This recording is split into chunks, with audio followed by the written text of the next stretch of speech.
of the year when Ranchi meets us at Audrey House, and under this wonderful winter sun, we discuss literature, the arts in general, and our times.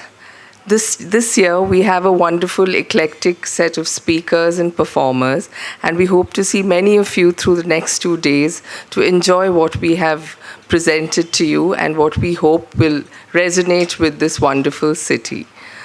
We are starting with our inauguration ceremony today, and I would like to invite Prabhat Khabar, Editor-in-Chief, Shri Ashutosh Chaturvedi, who's at present taking a photograph, as well as our guest of honor, the very eminent mythologist, Devdutt Patnaik, onto stage.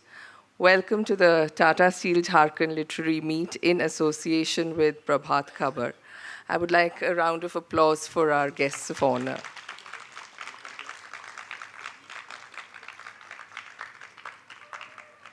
Typically, we have our curtain raiser in Jamshedpur, but this year, many of you must have witnessed Shubha Mudgal's performance, Alam-e-Ishq, along with a set of wonderful musicians. And it spoke about how Bhakti and Sufi poetry is imbued in all our music, and love, which is temporal love, romantic love, eventually reaches to be a divine form of love. Now, this is completely Devdutt territory in many of his books. Today, he's going to speak about the Gita, and he's going to also release Bahubali, which is a book which presents Jainism through 63 short, succinct stories and essays on the religion. So, without much ado, I'd like to first invite Ashutosh ji to address the audience. जोहार जोहार। कुछ जोश कम नज़र आ रहा है, हालांकि अब तो धूप आज बहुत खिली हुई है। 2 दिन मौसम जरा ठंडा रहा था। जोहार आप सभी का इस साहित्य उत्सव में हार्दिक अभिनंदन, स्वागत। मैं प्रभात खबर की ओर से भी आप सभी का हार्दिक स्वागत करता हूं कि आप सब लोग जो है सुबह सुबह यहाँ पर इस कार्यक्रम के लिए पधारे। कल बहुत ही अच्छा प्रस्तुति शुभा मुदगल की हुई और उसका हम लोगों ने आनंद उठाया। आज हमारे बीच जाने माने लेखक मौजूद है और उनकी बातों का हम लोग जो है उनके ज्ञान का लाभ उठाएंगे। आप सभी जानते हैं कि बहुत अनेक शहरों में, लगभग हर शहर में इस तरह के साहित्य उत्सव हो रहे हैं और ये लगातार सभी लोगों की कोशिश रही है कि लोगों को पढ़ने की तरफ प्रेरित किया जाए। पठन पाठन की जो परंपरा हम लोगों की रही है और जिसमें थोड़ी सी कमी हम लोगों को नज़र आ रही है, उसका किस तरह से विस्तार किया जाए। लगभग पुस्तक मेले भी हो रहे हैं, साहित्य उत्सव भी हो रहे हैं और इस साहित्य उत्सव का भी उद्देश्य यही है कि लोग जो है पठन पाठन की तरफ थोड़े आकर्षित हों, उसकी ओर प्रेरित हों। जैसा कि हम लोग सब जानते हैं कि पिछले कुछ समय से इसमें थोड़ी कमी आई है। तकनीक की इसमें एक बड़ी भूमिका रही है जिसका मैं जिक्र करूंगा। किताबों के पढ़ने पर भी, खासकर युवा पीढ़ी में, वो अलग माध्यमों से उसको पढ़ रहे हैं, ये सही है, लेकिन किताबों के पढ़ने में भी कुछ कमी आई है। हालांकि देवदत्त जी की किताबें तो बहुत लोग जो है काफ़ी सारा पढ़ते हैं और मैं भी कभी कभी मौका मिलता है तो उसको पढ़ता हूँ। तो ऐसा नहीं है कि बिल्कुल किताबें नहीं पढ़ी जा रही, लेकिन कुल मिलाकर किताबों के पढ़ने में थोड़ा सा कमी आई है। हालांकि कहावत यह है कि किताबें हम सबकी सबसे अच्छी दोस्त होती है, लेकिन तकनीक ने थोड़ा सा इसमें दूरी एक बना दी है। साहित्य उत्सव हो रहे हैं, लेकिन ये प्रयास भी उतने प्रभावशाली नहीं हो पा रहे हैं जितने कि हम लोग सोचते हैं कि इनसे पठन पाठन में वृद्धि होनी चाहिए। मुझे लगता है कि इसमें समाज की बहुत अहम भूमिका है कि जब तक समाज में कोई इस तरह का कोई अभियान या कोई उसका योगदान नहीं होगा, तब तक जो है वो इसमें कोई बढ़ोतरी नहीं होगी। उत्सवों का आपने देखा कि फलक बहुत व्यापक है, केवल साहित्य तक नहीं है, संस्कृति पे भी है। शुभा मुदगल जी की जैसे प्रस्तुति देखी, बहुत ही अद्भुत किस्म की रचनाएं उन्होंने पेश की। साहित्य इसलिए मैं जरूरी मानता हूं कि इनमें एक जीवन दर्शन होता है, एक जीने का फलसफा होता है, और जिससे आदमी बहुत सारी चीजें समझता है, जीवन में आगे बढ़ने की प्रेरणा लेता है। आज़ादी की लड़ाई हो, कोई भी जन आंदोलन हो, उसमें साहित्य ने एक सीमित लेकिन बड़ी महत्वपूर्ण भूमिका निभाई। ये भले ही इसके जो बुद्धिजीवी वर्ग है वो उसकी संख्या थोड़ी हो, लेकिन उनकी जीवन में बड़ी अहम भूमिका रहती है। अब थोड़ा तकनीकी की बात करें तो ऐसा नहीं है कि तकनीक ने बिल्कुल ही जो है नुकसान ही पहुंचाया। और मेरा मानना है कि तकनीक ने दो तरफा असर इस पर छोड़ा है। इसका एक सकारात्मक भी पहलू है और एक थोड़ा सा दूरी बनाने का भी पहलू है। इंटरनेट ने साहित्य को सर्वसुलभ भी कराया है। उसके सकारात्मक पहलू की तरफ देखें, ई पत्रिकाएं हैं, ब्लॉग हैं, किंडल है, जिससे हमारे युवा साथी बहुत सारी किताबें पढ़ सकते हैं और अन्य लोग भी पढ़ सकते हैं। लेकिन ये भी सच है कि हम लोग सब फेसबुक, व्हाट्सएप, इंस्टाग्राम में भी बहुत उलझे रहते हैं, तो हम लोगों के पास में समय नहीं रहता कि किताबों की तरफ ध्यान दें। यहाँ तक कि चूंकि मैं अखबार को रिप्रेजेंट करता हूँ, अखबार का प्रतिनिधित्व करता हूँ, ये भी शिकायतें बहुत आती है कि बहुत सारे लोग जो है हमारे पाठक अखबार भी पूरा नहीं पढ़ते, हेडलाइंस पढ़ लेते हैं अगर बहुत चलते फिरते हुए। जबकि पहले अगर हम पुरानी पीढ़ी में देखें तो पूरा पूरा अखबार जो है वो पढ़ जाते थे। हालांकि मैं उसकी अपेक्षा नहीं करता हूँ, लेकिन अब प्रवृत्ति ये है कि कुछ चुनिंदा खबरें पढ़ ली और आगे बढ़ गए। टेक्नोलॉजी ने हम लोगों को एक ई कॉमर्स वाला मार्केट भी दिया है। पहले बहुत सारी किताबें थीं जो केवल बड़े शहरों में, महानगरों में ही उपलब्ध रहती थीं, लेकिन अमेज़न और फ्लिपकार्ट जैसे उनके माध्यम से अब हम रांची में और अन्य छोटी जगहों पर भी हमको कोई भी किताब आसानी से उपलब्ध हो जाती है। अगर महानगरों में अगर मैं आंकड़े देखूं तो मैं पाता हूं कि वहां पर यह दिखाता है कि किताबों की बिक्री बढ़ी है, लेकिन अगर रांची जैसे शहरों में देखूं तो कुछ बुक सेलर से या किताब वालों से बात करते हैं तो किताबों की बिक्री की संख्या थोड़ी कम हुई। तो ये दिखाता है कि छोटे शहरों में जो पत्रिकाएं, किताबें पहले हर जगह उपलब्ध होती थी, उसमें कमी आई। दरअसल एक और भी है कि हमारी अर्थव्यवस्था ने, जो हमारी नई आर्थिक व्यवस्था बन रही है, जिसे मैं मॉल संस्कृति कहता हूँ, जगह जगह मॉल खुल रहे हैं, उस संस्कृति में, उस व्यवस्था में हमने किताबों के लिए कोई स्थान नहीं रखा है। आप देश के और खासकर मैं रांची और उसके आसपास के जितने भी मॉल में जाएं, आपको किसी में भी कोई बुक स्टोर नहीं मिलेगा, क्योंकि हम लोगों ने उस अपने मॉल कल्चर में किताबों के लिए कोई स्थान नहीं रखा है। और इस पर चिंतन करने की आवश्यकता कि ये अगर आप कपड़ों की बहुत सारी दुकानें रख सकते हैं, तो क्यों नहीं एक आध किताबों की भी दुकानें अगर वहाँ पर हों जिसमें बहुत सारी किताबें उपलब्ध हों, तो निश्चित रूप से लोग उसमें जाएंगे और उसको खरीदने का प्रयास करेंगे। तो एक बार पुनः आप सभी का स्वागत, अभिनंदन कि आप सब लोग आए। और मुझे उम्मीद है कि 2 दिन के इस कार्यक्रम से बहुत सारे महत्वपूर्ण लोगों से आप लोग रूबरू होंगे। ममता जी आई हुई हैं और भी अन्य लोग जो है इस कार्यक्रम में आपको अलग अलग समय पर उपलब्ध रहेंगे, जिनकी चर्चा से निश्चित रूप से आप लोग लाभ उठाएंगे। आप सभी का अभिनंदन, हार्दिक अभिवादन, जोहार।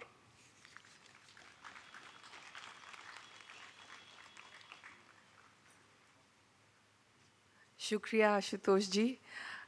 Every year, Ashutosh ji speaks about how we should read more and how the mall culture. This time, he spoke about the mall culture, and it is very true that when we have so many shops for clothes and retail items, I don't think Nucleus Mall here has a bookstore. So that's something the city should force them to have. I would now like to invite the man of the moment, Dev Dutt, to first ceremonially inaugurate the festival by signing on this empty canvas and then addressing the audience.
So Devdutt has been a friend of the literary meets for the last decade or so.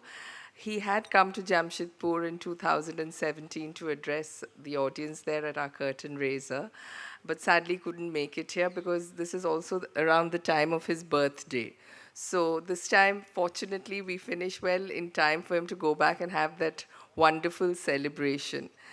But we celebrate Devdutt for his incredible writing, which brings mythology to a new generation. And now I think a couple of generations have grown up reading his interpretations. For him, texts are not books, ancient texts are not cast in stone. They are opportunities for us to converse with our past, to realign ourselves with what ancient wisdom taught us, and to reinterpret it for today's times and today's challenges. So it is with a certain humility that Devdutt writes, which is what has always drawn me to his books personally, and this infinite curiosity for mythologies across the world. We know him more for certain books and less for others, but the fact that he writes about mythologies from Greece right up to, he's recently written a book about the systems in Bangladesh, what we today know as Bangladesh. So this vast and eclectic curiosity for what came before us is what makes Devdutt such an important writer of our times. I'm truly grateful that you came for this festival, and we've been wanting to do this for many years, so thank you for making time for us this year. Over to you, Devdutt.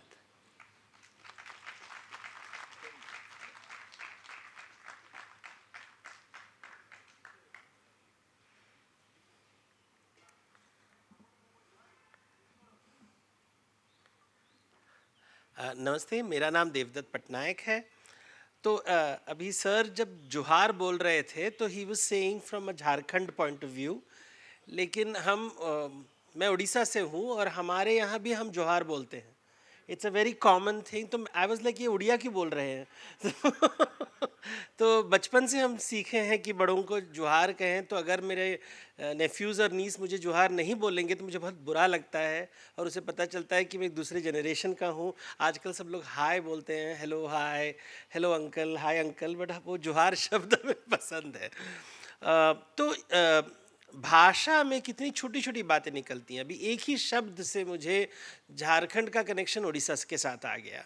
एक शब्द से, जो local शब्द है, जो local लोगों की भाषा है, झारखंड में आप सुनते हो, लेकिन अगर आप उड़ीसा में गए तो वहाँ पे भी ये शब्द मिलेगा आपको।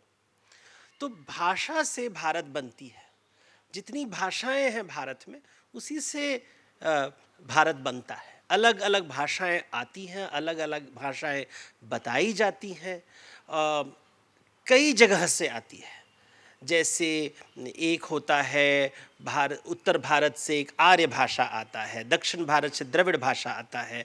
अभी लोगों को बात कर रहे हैं कि जो मुंडा भाषा आता है वो ईस्ट से आता है। आजकल लोग मगधी भाषा के बारे में बात कर रहे हैं, जो बिहार, झारखंड, छत्तीसगढ़, बंगाल, उड़ीसा में ये जो भाषा है, यहाँ पे जो ग्रामर है, जो व्याकरण है, बहुत अलग है। ये व्याकरण आपको उत्तर भारत में नहीं दिखाई देगा। जो व्याकरण आपको उत्तर भारत में दिखाई देगा वो साउथ इंडिया में नहीं दिखाई देगा। जो बम्बई में जो व्याकरण होती है, बम्बईया हिंदी की व्याकरण और दिल्ली हिंदी की व्याकरण में बहुत फ़र्क होता है। यानी कि कितने विविध विविध प्रकार की भाषाओं के माध्यम से हम देखते हैं कि भारत कैसे बनता है। तो मैं माइथोलॉजी के ऊपर लिखता हूँ और हमेशा जब मैं बात करता हूँ तो मैं इस शब्द का एक्सप्लेनेशन देता हूँ, तो क्योंकि ज़्यादातर जो लोग होते हैं ये शब्द का अनुवाद वो 19वीं शताब्दी में अटके हुए हैं और हम 21वीं शताब्दी में हैं। मैं देखता हूँ कि जो जेन ज़ी के बच्चे हैं, जेन अल्फ़ा के बच्चे हैं, वो भी 19वीं शताब्दी किताब की बातें करते हैं। तो ऐसे नहीं कि वो मॉडर्न हो गए हैं इंस्टाग्राम देखकर। जब मैं मिथोलॉजी की बात करता हूँ, ये शब्द लेके वो अपने जो परदादा के परदादा थे वही बातें करते हैं और वो लेटेस्ट बातें नहीं करते। ये बहुत दुखद बात है। तो ये मिथोलॉजी शब्द 200 साल पुराना है, इसे कोई कॉलेज स्कूल में नहीं पढ़ाते।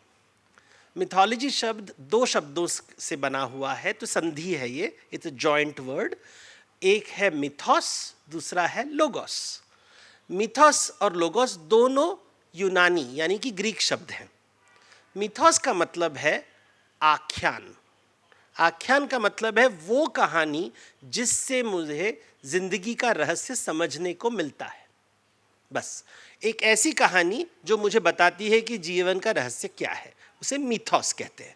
यानी कि वो कोई भी कहानी नहीं है, ऐसे साधारण कहानी नहीं है, वो एक प्रकार की कहानी है जिससे मुझे ज़िंदगी के बारे में समझ आता है। सूरज क्यों है, चंद्रमा क्यों है, मृत्यु के पश्चात क्या होता है, ज़िंदगी का मकसद क्या है, मेरा अस्तित्व क्या है। ऐसे जब प्रश्न होते हैं और जब कहानी आपको इसका कोई उत्तर देता है, उन कहानियों को ग्रीक लोगों ने कहा ये है मिथोस। हिंदी में हम उसे अनुवाद करेंगे आख्यान। लेकिन एक दूसरा प्रकार है दुनिया को समझने का। दूसरा प्रकार है, इंग्लिश में हम कहेंगे एनालिटिकल अप्रोच, विश्लेषण करके, यानी कि ऊपर विचार करके इसका उसको एनालाइज करके, उसे सिंथेसाइज करके एक अलग अप्रोच होता है, the analytical approach to explanation. इसे लोगोस कहते हैं। तो एक होता है narrative approach to explanation, the other is called analytical approach to. 2 प्रकार के। तो एक हुआ मिथोस, दूसरा हुआ लोगोस। मिथोस को हिंदी में हम कहेंगे आख्यान, लोगोस को हम हिंदी में कहेंगे शास्त्र, ऑर्गेनाइज्ड नॉलेज। तो आख्यान शास्त्र बना मिथोलॉजी, सिंपल, और कोई नहीं है। अगर आपको कोई कहेगा कि मिथोलॉजी मिथ्या शब्द से आता है, उन्होंने कभी विकिपीडिया भी नहीं खोला है। इतनी ये दुर्दशा है आजकल के लोगों का कि लोग विकिपीडिया भी नहीं खोलते हैं कोई लेक्चर करते समय या अपना पेपर लिखते समय या प्रश्न पूछते समय। तो ये है मिथोलॉजी का अर्थ। अभी दुनिया शुरुआत कैसे हुई, उसका अर्थ क्या है। जब हम विज्ञान पढ़ते हैं तो विज्ञान केवल ये बताता है कि ये कैसे हुआ, हाउ डिड इट हैपन, कैसे हुआ। विज्ञान के पास एक उत्तर नहीं है, ये क्यों हुआ। क्यों, वाई का आंसर कभी विज्ञान नहीं दे सकती है।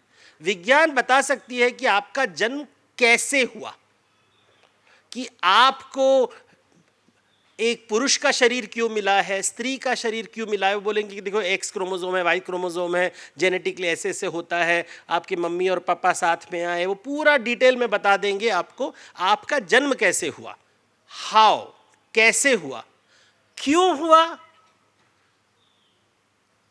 आपका जन्म का अर्थ क्या है, इसका आपको ऐसे मम्मी पापा क्यों मिले, उसका आंसर कोई नहीं दे सकता है। कि मेरे मम्मी पापा अमीर क्यों नहीं है, मेरे मम्मी पापा गरीब क्यों हैं, मेरे पापा लंबे क्यों नहीं हैं, छोटे क्यों निकले, मेरा कद छोटा क्यों है, मेरा रंग भूरा क्यों है, इसका क्यों जवाब विज्ञान नहीं दे सकता। विज्ञान आपको टेक्नोलॉजी दे सकता है, गाड़ी दे सकता है, सेल फोन दे सकता है, माइक दे सकता है, ये स्टेज बना सकता है, इंडस्ट्री बना सकती है, वाईफाई दे सकती है, लेकिन विज्ञान आपके अंदर की ईर्ष्या को नहीं निकाल सकती, आपके अंदर की घृणा को नहीं निकाल सकती, आपके अंदर का अहंकार को नहीं निकाल सकती। तो विज्ञान इतनी बड़ी चीज नहीं है जो लोग बोलते हैं कि विज्ञान से सब कुछ सॉल्व हो जाएगा। विज्ञान ईर्ष्या नहीं निकाल पाएगी। इलॉन मस्क जितना भी बड़ा आदमी हो, जितना भी बड़ा नोबेल प्राइज मिला हो, उसे सिर्फ पूछिए create an app which removes jealousy, वो नहीं बना पाएगा। कि दुनिया में ईर्ष्या मिट जानी चाहिए ऐसा आप एक टेक्नोलॉजी बनाओ। हाँ, ईर्ष्या बढ़ाना कैसे है उसके लिए वो ऐप जरूर बना सकता है। घृणा बढ़ाना कैसे है, विवाद बनाना कैसे है, घर को तोड़ना कैसे है, उसके लिए बहुत ही अच्छी टेक्नोलॉजी विज्ञान बना सकती है। कि देखो हम ऐसे टेक्नोलॉजी बनाएंगे क्योंकि खरीदने से आपको घमंड आएगा, देखो मेरे पास लेटेस्ट एप्पल है, तुम्हारे पास है नहीं है, आ गया घमंड। घमंड उतारने का कोई तकनीक नहीं है। फोमो का अनुभव करना, फोमो समझे, वो अनुभव विज्ञान करा सकती है। त्याग, छोड़ देना, शांति में बैठना, आराम से अनुभव करनी, जिंदगी को एंजॉय करना, वो विज्ञान नहीं कर सकती। तो विज्ञान को जब हम ज़्यादा इंपॉर्टेंस देते हैं, ये मूर्खता है। इसलिए मैं आख्यान शास्त्र की तरफ हमेशा जाता हूं, और आख्यान शास्त्र में इस बार मैंने जैन धर्म के ऊपर लिखा है।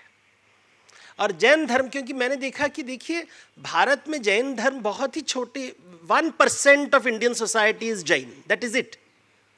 लेकिन जो भारत का धन है, लगभग 20% of India's wealth is generated by this 1% community. 1% community produces 20% of India's wealth. तो मैंने कहा कि देखिए जब सबसे जो भारत के एफ्लुएंट सक्सेसफुल कम्युनिटी जैन है, इनकी कहानी क्या है। हम रामायण महाभारत पढ़ते हैं, लेकिन मुझे जैनियों के बारे में कोई नहीं बताया है। जैनियों के बारे में हमें केवल एक सोर्स है, हम जब रेस्टोरेंट जाते हैं तो वहां पे लिखता होता है जैन पाव भाजी। उसके आगे जैन के बारे में किसी को नहीं पता, हमें सिर्फ जैन पाव भाजी के बारे में पता है। लेकिन ये है क्यों, ये क्या है, ये अहिंसावाद क्या है कि हम आलू नहीं खाएंगे, ये नहीं खाएंगे, वो नहीं खाएंगे, क्या केवल एक क्विजीन है, या इसके भीतर कई विचार हैं, कई कहानियां हैं, कई आख्यान हैं जिससे हमें ज्ञान मिल सके। और मुझे उसमें इंटरेस्ट है।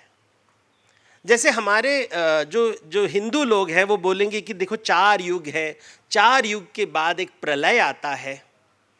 लेकिन ये कॉन्सेप्ट जो है वो जैनियों में नहीं है।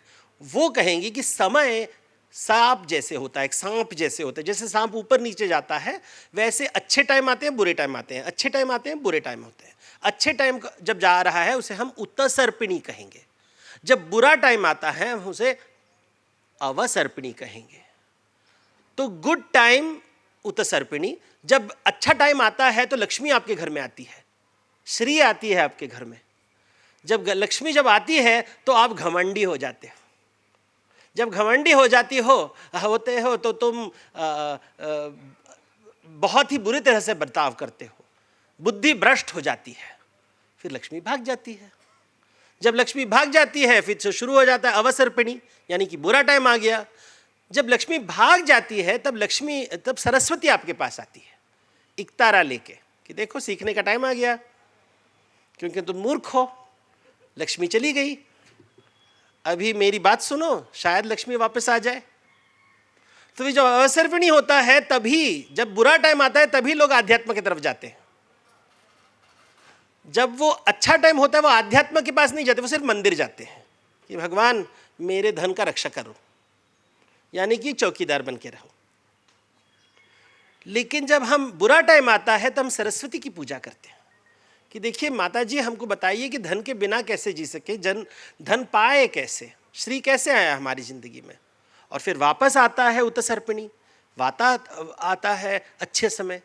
ये है जैन मॉडल। यहाँ पे प्रलय नहीं होता है, उत्सर्पिणी अवसर्पिणी, उत्सर्पिणी अथर्व, जिसको इंग्लिश में हम कहेंगे बूम एंड बस्ट साइकिल। यानी कि हर बच्चे को बताया गया है कि देखो तुम्हें पता नहीं इस समय आगे के, अभी जो नेक्स्ट टाइम है वो उत्सर्पिणी है और अवसर्पिणी है। आगे नेक्स्ट डे जो कल का दिन है वो उत्सर्पिणी हो सकता है, यानी कि लक्ष्मी आपकी तरफ आ सकती है, या अवसर्पिणी हो सकती है, लक्ष्मी भाग सकती है। तो संभाल के रहो, सतर्क रहो, नम्र रहो। याद रखो कि लक्ष्मी चंचला है। अगर तुम उसे खर्च करोगे, खर्च मत करना, वो भाग जाएगी। इन्वेस्ट करना ताकि वो वापस रिटर्न्स के रूप में, इंटरेस्ट के रूप में वापस तुम्हारे घर आ जाएगी। तो कभी पैसे को खर्च मत करना, हमेशा पैसे को इन्वेस्ट करना, पूंजी लगाना। पैसे को बीज के तरफ देखो ताकि वो फल के रूप में आपके घर आए। फल खाओ, बीज जो बचा उसे वापस बोरो, वापस फल आएगा, वापस बोयो, तो वो चलती रहेगी, चलती रहेगी, कभी नहीं निकलेगी। जब कभी नहीं निकलेगी तो लक्ष्मी आपके घर में आती रहेगी, वृद्धि होगी। और एक दिन आपको समझ में आएगा कि ये लक्ष्मी से सब सुख नहीं मिलता है, तब तुम तीर्थंकर के तरफ जाओगे। क्योंकि अगर लक्ष्मी से सारा सुख मिलता तो दुनिया का सबसे अमीर आदमी सुखी होता। हम अमीरों के साथ बहुत काम करते हैं, मैंने एक भी सुखी अमीर आदमी नहीं देखा आज तक। यानी कि मैं जब अमीर और जो रिच एंड पावरफुल लोगों से मिलता हूं तो मुझे बहुत डर लगता है। इतने असुरक्षित है, उन्हें हमेशा लगता है कि कोई मेरा पैसा चुरा लेगा। तो यक्ष के जैसे वो अपने निधि और विधि के ऊपर बैठे रहते हैं और बोलते हैं कि कोई मेरी रक्षा करो। यानी कि धन होने से आपकी असुरक्षता नहीं जाती, इसलिए तीर्थंकर की आवश्यकता होती है आपकी जिंदगी में।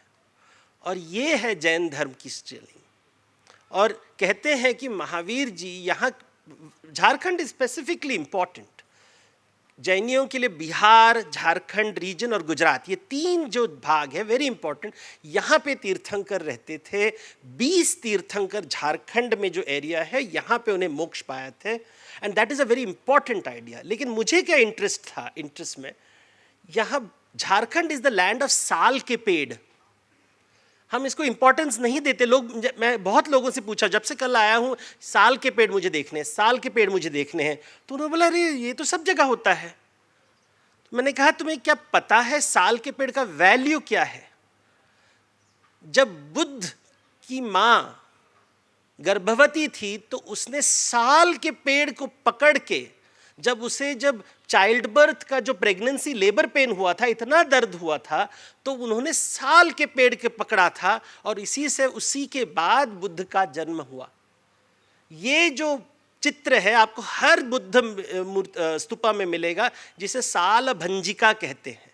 साल के एक पेड़ के एक ब्रांच को पकड़कर बुद्ध का जन्म हुआ था।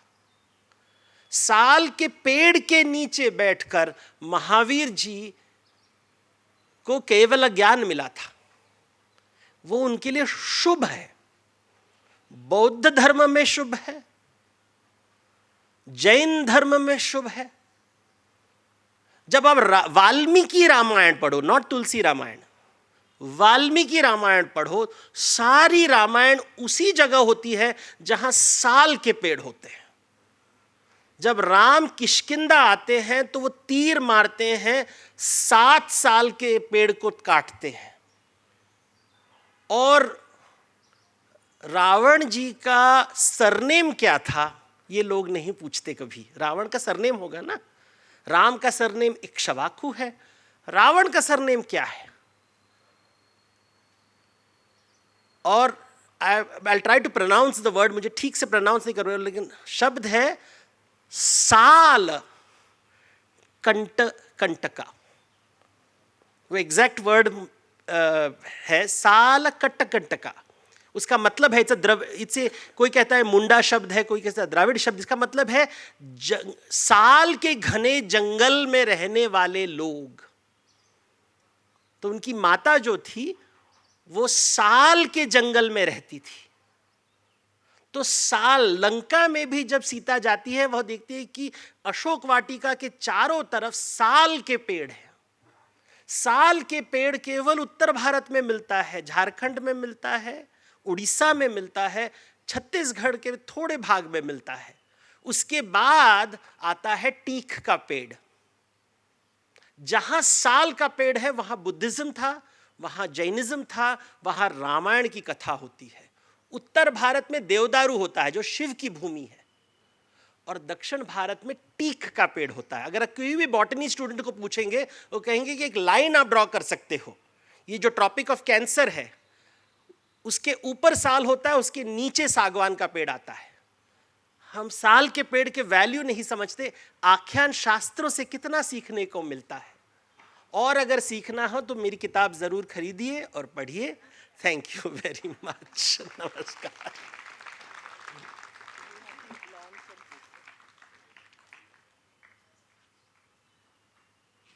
Thank you so much. We'd just like to launch the book Bahubali. So I would request, I'll just get you the books so you can just unveil it.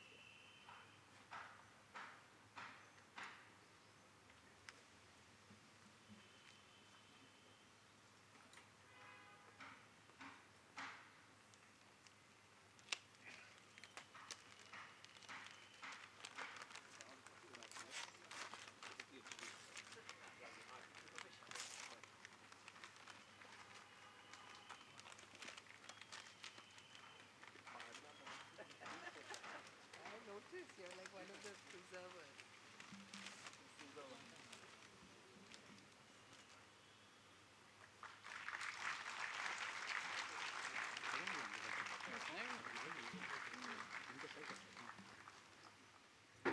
Thank you, Ashutosh ji. Thank you, Devdutt. We'll just rearrange the stage for our first session.